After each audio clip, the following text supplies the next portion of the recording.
this offseason already feels different, not just because of the playoff heartbreak, not just because of the coaching shakeup, but because for the first time in a while, it feels like this front office is standing at a real crossroads, like real franchise-defining decisions. There are two completely different moves being talked about right now. One involves letting go of familiar faces, guys who've been part of this era. The other, it could mean bringing in one of the most explosive playmakers we've seen in the league over the last decade. And somehow, both of these stories are connected. This is about money. This is about loyalty. This is about finally doing whatever it takes to maximize number 17's prime. And if you're a Bills fan, you know we can't keep wasting years like this. Something big might be coming. But it won't happen without tough choices. Before we break it all down, do me a quick favor. If you're a real member of Bills Mafia and you care about where this team is headed, hit that like button and subscribe. Bills Nation Update is a new channel. We're pushing toward 2,000 subscribers, and this is a space for real fans who actually feel this team, not just report it. All right, let's get into the first move that could seriously shake things up. According to NFL.com analyst Matt Okada, the Bills could move on from two veteran offensive players this offseason: wide receiver Curtis Samuel and tight end Dawson Knox. And look, this isn't random speculation. This comes right after another disappointing playoff loss to close the 2025 season. A loss that cost Sean McDermott his job. The team promoted offensive coordinator Joe Brady to head coach, and now the message is clear. This roster is getting retooled around Josh Allen. Again. That word, again, hurts a little, doesn't it? General Manager Brandon Beane has been trying to find the right pieces to support Josh, and Okada flat out said that two of the biggest misses were Samuel and Knox. Let's start with Curtis Samuel. Buffalo signed him to a 3-year, $24 million deal in 2024. At the time, I remember thinking it was a solid pickup. Versatile, speed. A guy who had flashed with the Carolina Panthers and later with the Washington Commanders. It made sense on paper, but production? That's where it gets tough. Over the last 2 seasons, Samuel has totaled just 38 catches for 334 yards and 2 touchdowns. 38 catches across 2 years. That's not impact. That's depth production at best. And injuries have been a big part of that. He's played only 20 games in the last 2 seasons, 14 of those coming 2 years ago. He battled a hamstring injury dating back to training camp, then dealt with neck and elbow issues mid-season. It just never clicked. Now here's where it gets real. If the Bills cut Samuel, they could save $6.1 million in cap space. And with the way this roster is constructed right now, that money matters. Now let's talk about Dawson Knox.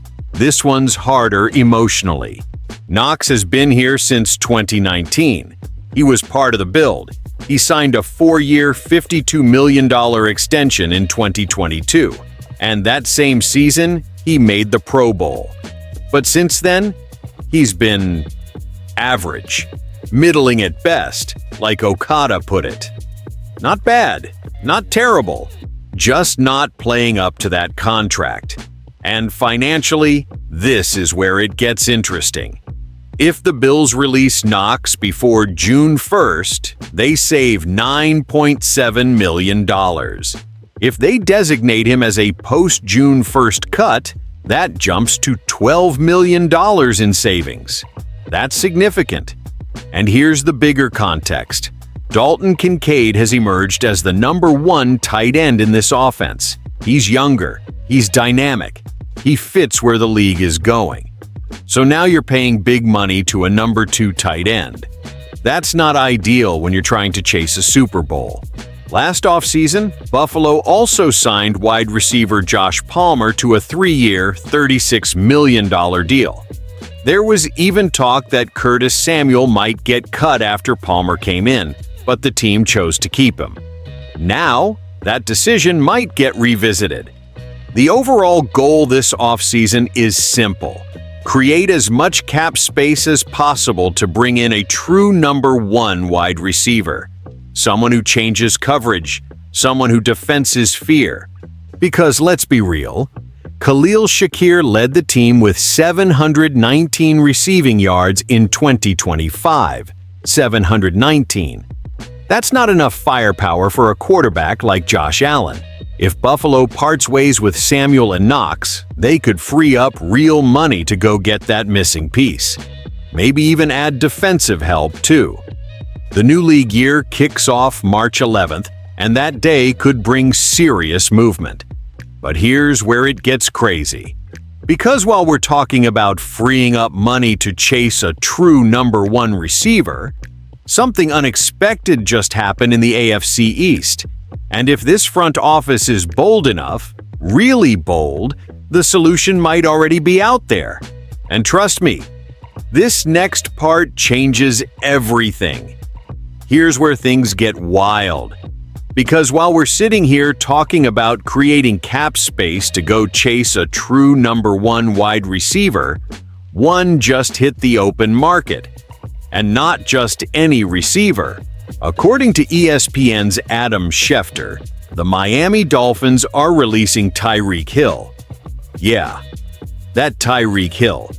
8-time Pro Bowler, former Chiefs superstar, the same guy who's been torching defenses in this division for years. He turns 32 on March 1st. He's recovering from a dislocated knee and a torn ACL. And for the first time in his NFL career, he's going to be an unrestricted free agent. Let that sink in. This isn't a trade situation. The Bills wouldn't have to give up draft picks. No assets, just money and a vision. CBS Sports' Garrett Padell even named Buffalo as one of the best fits for him. He said if a reunion with Kansas City doesn't materialize, the wide receiver-needy Bills could call their former rival to help Josh Allen. And when you look at the numbers, it makes sense. Tyreek Hill has played 10 seasons in the NFL, 6 with the Kansas City Chiefs, 4 with the Miami Dolphins. Over 145 career games, he's caught 819 passes for 11,363 yards and 83 touchdowns. 11,363 yards. That's not just production, that's dominance. Now, yes, there are concerns. He only played 4 games this past season before suffering that knee injury. A dislocated knee and torn ACL at 32 years old is no small thing. Teams are going to examine every detail of his medical reports. And we all know how quickly speed can decline at that age. But here's the thing. If he checks out medically, even at 80% of peak Tyreek Hill, that's still the most explosive weapon Josh Allen has had since Stephon Diggs was traded to the Houston Texans in the 2024 offseason. And let's not ignore something interesting. Hill even tweeted sympathy for the Bills after that overtime playoff loss to the Denver Broncos. That's not nothing. That tells you maybe he wouldn't need much convincing. Garrett Podell pointed out something else that really stands out. Buffalo's receiver usage last season was unstable. They had a league-high 8 different players log 100 or more snaps at receiver. 8. That's not stability. That's searching.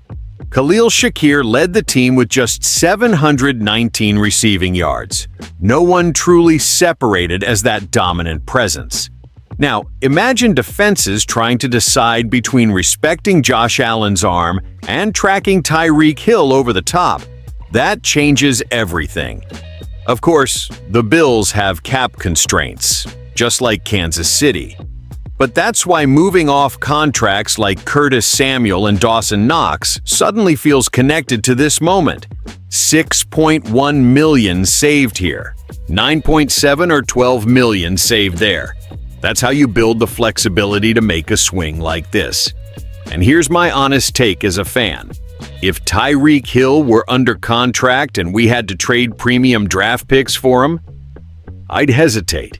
This roster still needs youth and long-term stability. But as a free agent, you go all in. Because how many times have we said it? We've been right there. So close to the Super Bowl. So close it hurts. Josh Allen is in his prime. You cannot waste prime Josh Allen years playing it safe. Now, yes, there's risk, age, injury, cap implications. But sometimes the window demands aggression. And when you connect both of these stories, potential cap-clearing moves with Samuel and Knox, and a superstar receiver suddenly becoming available in your own division, it doesn't feel random. It feels like a test. Are the Bills going to reshuffle the deck, or are they going to push all the chips to the center of the table? Because together, these two situations tell us something very clear about where this team stands. This is a decisive offseason. This isn't about maintaining, this is about maximizing. It's either bold moves now, or another year of almost. And as a Bills fan, I'm tired of almost. Now I want to hear from you. Would you cut both veterans to create space for a swing like this? Would you take the risk on Tyreek Hill at 32 coming off a knee injury? Or do you think there's a smarter move out there? Drop your thoughts in the comments. Let's talk about it. And if you're a real member of Bills Mafia who loves honest, passionate breakdowns like this, hit that like button and subscribe to Bills Nation Update. We're a new channel, we're pushing toward 2,000 subscribers, and this is built for fans who actually care about the direction of this team. This offseason could define the next chapter of Buffalo football. Let's see if they're ready to go all in.